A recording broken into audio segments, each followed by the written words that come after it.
nibyo igitondo cyiza, igitondo cy'agatangaza. Nshuti bavandimwe, ndabasuje nongeye kubaha ikaze, mbifuriza kugubwa neza ku itariki 18 z'ukwezi kwa 11 umwaka w'ibihumbi 2025, aho nongeye kubifuriza rero kugubwa neza mu bice bitandukanye by'isi muhereyemo, abo mu majyepfo, amajyaruguru, asirazuba, uburengerazuba. Ku bavandimwe abatarama banywanyi mudukurikirana muri mu Burundi, Uganda, Repubulika ya Demokarasi ya Kongo, mu Rwanda ndetse n'ahandi mu bice bigiye bitandukanye, nongeye kubaha ikaze. Njye wumva kuri mikoro ndi Bosco Mutaramo cyane. Mu by'ukuri ndabasuje kandi mu by'ukuri ndabishimiye cyane. Ku bavandimwe bakomeje kugenda bavuga bati boss ko kutigaragaza uri mu biki, boss kongera utwireke, ndagira ngo mu by'ukuri babwire yuko mu by'ukuri tukibitekerezaho, ariko nabyo birashoboka cyane rwose. Nabyo birashoboka, ariko kandi ni muri urwo rwego babwira ni murushaho gukanda subscribe cyangwa se sabone ni kuri iyo buto itukura kuba bamaze kubikora. Bravo kandi saluti. Nagira ngo mbabwire ko muri abantu mu by'ukuri b'ingenzi cyane kuba bamaze gukanda subscribe ndetse kubayikora ariko ubwa mbere mudukurikiranye, mu by'ukuri nabyo biba igikorwa cy'ingenzi kandi cy'agaciro. Like, share, mitima, nyunganizi cyangwa se igitekerezo muri komenti. Tugiye gufata rero iminota itari mikeya ariko nanone itarambiranye, kuko hari abagiye kwerekeza mu mirimo igiye itandukanye cyangwa se mu tuzi tugiye dutandukanye. Hari kandi ababa bagiye kuruhuka bavuye mu kazi, nanone nabo ntabwo twabibagiwe, hari n'abari mu kazi. Ni ibintu bitandukanye rero. Hanyuma rero kamubwire yuko iyi ni isaha y'amakuru, murabizi cyangwa se maze kuba mwabimenyera, buri gitondo ku isaha ya saa 10 Bosco mba namaze gukandagira aha ngaha ndimo kumwigezaho amakuru rwose. Mu by'ukuri yaba kuyabaramutse, yaba ku makuru aba yamenyekanye kugeza mu masaha y'umugoroba ndetse no mu kindi gihe gitandukanye. Amakuru yose y'ingenzi kandi witirwa kuri wowe uba ugomba kuyabonera ku gihe hano kuri Legion Info. Ku bantu rero mudukurikirana mukaba mutarajya muri groupe yacu ya WhatsApp, uraza kureba munsi y'umutwe w'iyi nkuru cyangwa se ure muri komenti urebe muri link twagushyiriyemo. Ni songa mbere mu by'ukuri dukomeza twihuta cyane tureba uko ibintu bihagaze. Ibitangazamakuru birimo Radio Okapi, LFI ndetse n'ibindi bigiye bitandukanye bikora ku butaka bw'uburasirazuba bwa Repubulika Iharanira Demokarasi ya Kongo, Tazama RDC ndetse n'ibindi byemeje ko guhera ku munsi w'ejo hafi n'umujyi wa Bukavu humvikanye imirwano hagati ya Wazalendo ndetse n'abo mu nyeshyamba z'umutwe wa 23.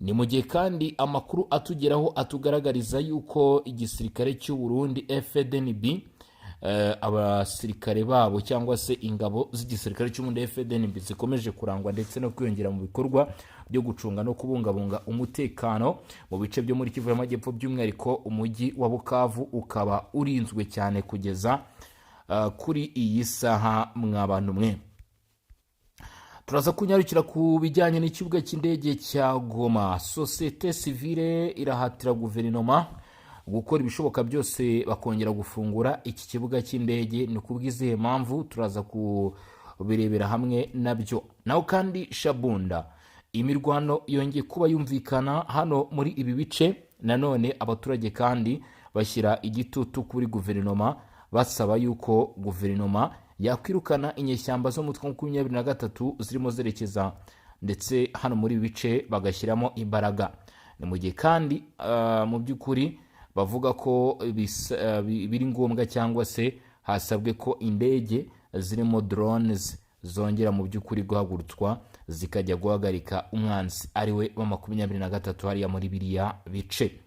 Impanuka yumvikanye ku munsi w'ejo y'indege. Inkuru nziza yamenyekanye nuko nta muntu yigeze ihitana, ariko kandi iyi mpanuka bikaba bivuga ko hakirimo gukorwa iperereza kugira ngo hamenyekane icyayiteye. Nabyo turaza kubigarukaho. Hanyuma rero muri aya makuru ntabwo ari byo byonyine gusa tugufitiye n'andi makuru agiye atandukanye agaruka mu bice bigiye bitandukanye. Unyemerere rero mu by'ukuri tube twabiva imuzi n'imuzingo tubitature turebe uko byifashe. Reka mpere kuri aya makuru ari kuvugwa hano muri Kivu y'Amajyepfo kuri uyu mujyi wa Bukavu, nk'uko tubikesha igitangazamakuru Radio Okapi. Mu by'ukuri giterwa inkunga n'umuryango w'abibumbye, ishami rishinzwe kurengera ikiremwa muntu cyangwa se n'izi ngabo zirwanira mu burasirazuba bwa Kongo, MONUSCO.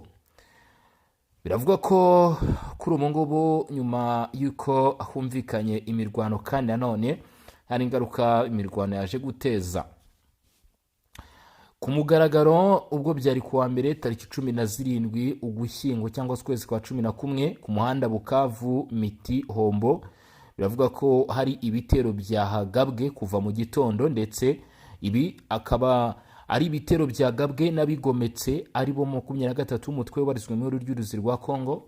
Bikavuga ko ibi bitero byibasiriye ibirindiro bya Wazalendo muri aka gace ko muri teritwari ya Kabare, imwe muri teritwari tumwe mu duce twari turi mu maboko ya 23 twagiye mu by'ukuri dufatwa n'iyi miti. Murabizi ko yahoze iri mu 23 ariko Wazalendo baza kuba bayigarurira kuri uyu murongo rero wa Bukavu Miti Hombo. Ku munsi w'ejo ubwo twari tariki 17 23 yagerageje kuhagaba igitero cyo kuyigarurira, gusa reka mubwire uko byari byifashe. Makuru aturuka muri aka gace agaragaza ko mu by'ukuri ari ku nshuro mu by'ukuri ya kabiri inyeshyamba zigaba igitero ku bintu by'abarwanyi ba Wazalendo bihereye muri aka gace, mu by'ukuri hazwi ku izina rya Meteo, kuri parike y'igihugu ya Kahuzi Biyaga. Iyi ni imirwano yari irimo intwaro ziremereye kandi zoroheje, ndetse bikavuga ko iyi mirwano yabaye ku munsi w'ejo yahagaritse ibikorwa bigiye bitandukanye birimo ibikorwa by'ubuhinzi ndetse n'ingendo zari zirimo zikorwa hano kuri uyu murongo wa Bukavu Miti Hombo. Bivuga ko abatwara tagisi moto baturukaga cyangwa bajyaga aho bita Ikalonge ndetse naho bita Bunyakiri mu by'ukuri bari bahatiwe gusubira inyuma kubera ibibazo by'umutekano muke. Urumva nawe amasasu arimo avuga hasi hejuru. Murabizi hariyo intwaro zatangiye kwivugira cyangwa se igikopo cyatangiye gukomangwa kabisa, ntabwo ushobora kuba wabyishoramo none yiri umusivile, biba bigoye ko mu by'ukora ku gace wagasatira. Abatwara tagisi moto rero baje gusubira inyuma ubwo nabo ku murongo wa Kalonge ndetse na Bunyakiri. Abayobozi baho rero bakaba berekana ko umugambi wa 23 wari wo kwigarura uru ruhande ndetse no kongera gufata ibice bya Kalonge na Bunyakiri ubu bigenzurwa na Wazalendo. Gusa kandi bikavuga ko Wazalendo yakomeje kwegukana intsinzi. Bivuga ko inyeshyamba zaje mu by'ukuri zegera ahangaha ahari n'ibikorwa bya FARDC ndetse n'abafatanyabikorwa babo aribo Wazalendo. Gusa kandi ibi bikaba byahagaritswe rero ku uwa mbere. Mu by'ukuri umuvugizi wa FARDC General Major Sylvain Ekenge ndakwibutsa ko yihanangirije 23 n'abafatanyabikorwa bayo kwirinda ibitero ibyo ari byo byose byibasira imyanya ya FARDC, ndetse ibi mu by'ukuri akaba yabuye 23 ko ibikorwa byumvikanye muri Mai Mingi ya mbere n'iya kabiri muri Shabunda bishobora kuba byabagiraho ingaruka zikomeye cyane. Ibi bikaba byavuzwe na General Sylvain Ekenge, umuvugizi w'igisirikare cya leta ya Repubulika Iharanira Demokarasi ya Kongo. Ahangaha rero n'ubundi yagarukaga cyangwa se yongeraga kwerekana ishusho y'ibiri kujya mbere cyangwa se ibirimo biba hano ku butaka bw'uburasirazuba bwa Repubulika Iharanira Demokarasi ya Kongo. Hanyuma rero aha muri bice bya Miti muri teritwari ya Kabare nuko byari byifashe ku munsi w'ejo. Mu mirwano rero yahabaye imirwano, amasasu yayo yaje no kumvikana rero, cyangwa se urusaku rwayo rwaje kuba rwumvikana hano ahangaha mu mujyi wa Bukavu. Rero reka dukubitire nanone turebe tubangura kuri ibi bice byo muri Shabunda tukiri muri Kivu y'Amajyepfo, turebe naho uko byifashe. Mwabantu mwe ndabizi ko mutegerejanyije amatsiko menshi cyane aya makuru aturuka muri Shabunda muri Kivu y'Amajyepfo. Nibyo koko imirwano yongeye kumvikana muri aka gace ko muri Kivu y'Amajyepfo muri Mai Mingi, ariko bikavugwa ko 23 ariyo yafunguye imirwano guhera ku cyumweru tariki 16 Ugushyingo nibwo abarwanyi b'uyu mutwe bongeye kugaba ibitero muri aka gace ka Mai Mingi gasatira cyane teritwari ya Shabunda, ndetse mu by'ukuri bikavuga ko abagabye igitero baturutse muri Warungu na Mwenga. Nk'uko amakuru aturuka muri aka gace abitangaza, bikaba bivugwa neza ko mu by'ukuri igisirikare cya leta ya Kongo gikambitseho bita Kimbiri aribo bakomeje gukora ibishoboka byose kugira ngo abaturage babashe kubona umutekano. Ku bw'izo mpamvu abaturage bo muri utu duce twa Mayimingi ya mbere ndetse n'iya kabiri bakaba bahungiye icyarimwe bose ku kigo nderabuzima giherereye ahangaha Kimbiri ndetse aho bita Nyarubemba mu rwego rwo kuramira ndetse no gukiza amagara yabo. Bikavuga ko rero muri utu duce two muri Shabunda mu by'ukuri guhera kugeza ku munsi w'ejo ari uko byari byifashe aho kandi nanone siripupure ikintu babwira nuko ahangaha muri Shabunda aba baturage bahungiyeho bita Nyarubemba ababashije kuganira n'itangazamakuru basabye guverinoma, ingabo z'igihugu cya leta ya Repubulika ya Demokarasi ya Kongo FARDC guhagarika ibikorwa by'izi nyeshyamba.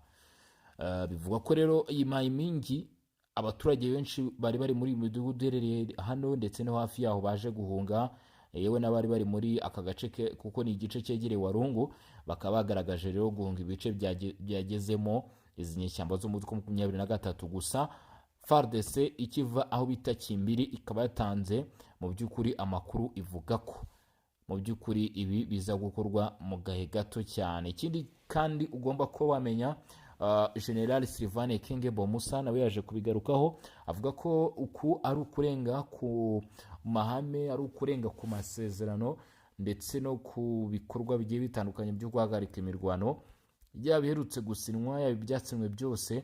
23 rero igikomeje kugaragaza ubwigomeke, igikomeje kugaragaza rero imyitwarire itari myiza hano nyine muri burasirazuba bwa Repubulika Iharanira Demokarasi ya Kongo. Ndakubwiye mw'abantu mwe ntabwo byoroshye neza ku mirongo y'imbere ku rugamba, ntabwo byoroshye n'aka na gatoya. Ni mayiro zikaba muri 30 kuri ubu ziri kumvikanamo imirwano hano muri Walungu nk'uko amakuru akomeje kugenda atugeraho. 23 ntacyo irimo itangaza kuri ibi bikorwa byayo biri kwerekeza Shabunda, bitewe n'uko nyine nayo ibizi ko ibi bikorwa bitemewe na gato, bitemewe n'aka na gato. Gusa nanone kimwe mu bintu tugomba kugarukaho ni amakuru akomeje kujya mbere muri Masisi, ubwo ni muri Kivu y'Amajyaruguru. Aba basore kabisa bo muri Wazalendo bakomeje kwegukana intsinzi, Wazalendo CMC ndetse na Warikare Bikabuko, tumwe mu duce twari turimo inyeshyamba zo mu 23. Abatari bakeya bakomeje kugenda mu by'ukuri bahakurwa gake cyangwa se buhoro cyangwa se runono. Ibi bikaba birimo gukorwa mu rwego rero rwo gushaka umutekano, rwo gushakira umutekano aka karere. Mu zindi ngingo ngira ngo ngarukeho rero ni ingingo yongeye kurikoroza hano mu karere ka Afurika y'ibiyaga bigari.